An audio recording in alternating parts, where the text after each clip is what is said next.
And if I don't like something, I just push that, and the last one goes away. So in a nutshell, that's how it works. So I'm going to start with my flute here. I'm going to set my camera down. See if I can change the setting here at all. Oh, I can turn it around. Let's do that. All right. So now I'm just going to press that again, get rid of that loop that's playing right now. I can actually, that brought back the other one. So I press it twice, and with this unit, which is the RC1 Boss system, if I use that, then and I push it like that, then I can get rid of the whole thing and start a new one. So that's what my goal here is. Now I have to play into the microphone because that's capturing it through the pedal and into the system. So I had a flute rhythm that was coming through earlier, but I'm not necessarily connected to that or attached to that. I don't have to use that. I can use whatever comes through. So what I do when I do this looping, I want to create something new in the moment. It might be a rhythm that I've played before. It might be something that comes through brand new, but I just kind of sit and listen and become, kind of quiet my mind down so that I can just kind of feel into what that rhythm is. This one I'm going to play is in G. So I'm going to get all my G flutes out here handy. I've got this one. I've got 3 different G flutes here. This one is a double flute. This one also is a double flute. And then I've got this high one here. And you know, I don't know what I'm going to put into it. I can do loops that have high tones, low tones, double tones, single tones in the lower octaves. These 2 flutes here have a similar sound, but not exactly. And I like with this one, I take that first one out because it gives it an interesting sound, which is. with it in, it has a lower drone, which is actually matches. And I like it to be off just a little bit, so it's, this one has the matching where you, so this one I'll use for that purpose, and then the high one I'll bring in as well.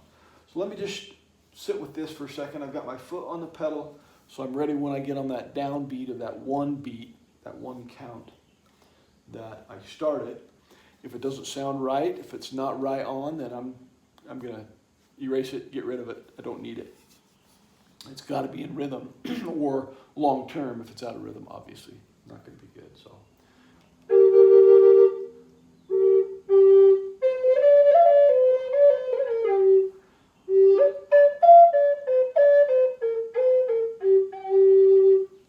That's one I was doing yesterday, but the one I was doing this morning, let's see, it's.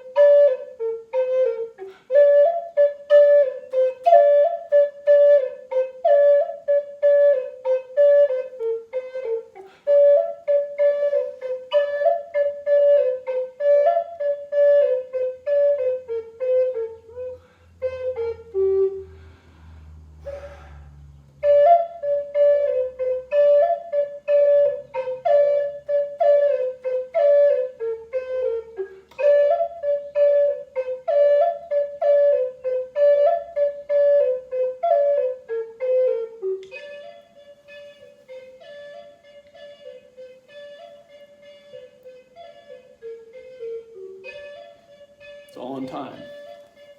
And if it's not on time, I'm just going to erase it and redo it.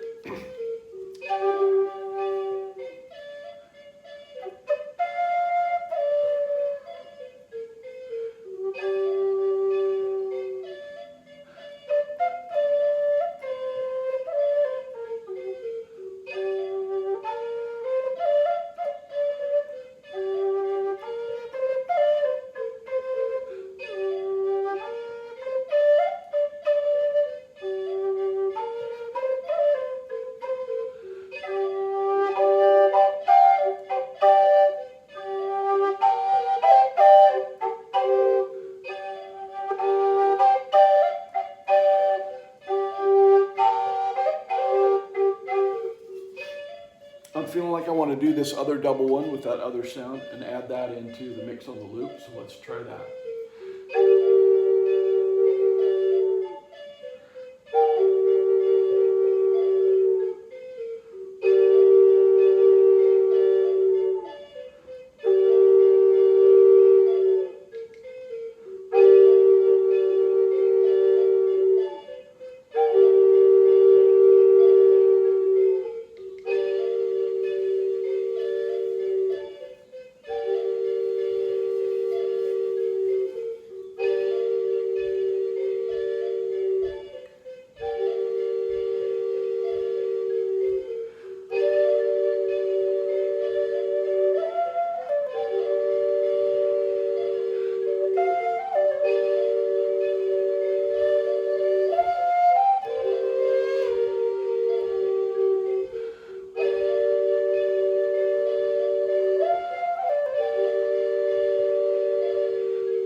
fade that out, fade the loop out.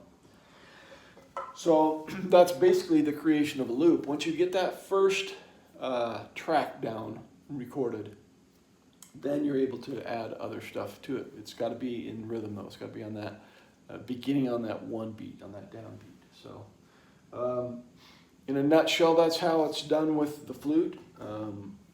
All that's just created in the moment, and it's the feeling of it. It's playing that flute. This flute played twice over with itself. The sound is right on, so it just sounds really good. All flutes don't really match up perfectly, especially Native American flutes, because there's so many variabilities with the wood, with the moisture, with the way the mouthpiece is designed and the different sounds. Each one has a unique voice, so each of the songs end up coming out differently. And if I just change the key of it, it has a completely different feel to it. So I hope you enjoyed that. Try some looping, and again, it's the RC1 Boss Looper, and I think I paid $139 for it, but I've had it for a couple of years, but really just started experimenting with it in a deeper way. For no better words to describe it, just really trying to create music in the moment with it. It's a powerful tool for that. Whether you're playing the guitar or the harmonica or a kalimba or whatever it is, you're mixing that music to an instrument that's tuned perfectly to itself a lot of times. And that sound tends to resonate really well. So try it, see what you think. I hope you enjoyed that. I've got some other videos of looping and such on my other YouTube channel, and I've got other of my own music there with videos that I've done, and that's on a channel called SWP Life Illuminated, all one word, if you want to check that out. You're on my SWP Real Eyes channel here, and this one is more, it's not so much about playing music, but I have been doing some live ones. Actually, this is the Life Illuminated one here. The Real Eyes is the other one, SWP Real Eyes. This one I have more followers on. It's one that I've had for quite a while, and it gives me more options when I'm recording to do different things with live, because I have more than 1,000 followers. So that's, I guess, my benefit for that. But I've had this channel a long time. It has music from other people on it with videos that I made, and then I'm converting some of those into my own music on my other channel, which is the Real Eyes channel. So check that out if you want to. You can also find me on different musical platforms, streaming platforms called The Observatory. Chakra Series is an album that I released, and you can check that out. It's recorded with Ken Kruckenberg here in Salt Lake City. So looking forward to continuing to create on my channels. I hope you enjoyed that, learning a little bit about looping, and hope you enjoyed the music as well. Not perfect, first time I've ever played that all together, so it was kind of getting the rhythm perfect was a little bit of a challenge at times, but hey, it's in the imperfection that things really are the most beautiful. At least that's the way I look at it. So hope you enjoyed that. Thanks for joining. Subscribe, share, thank you.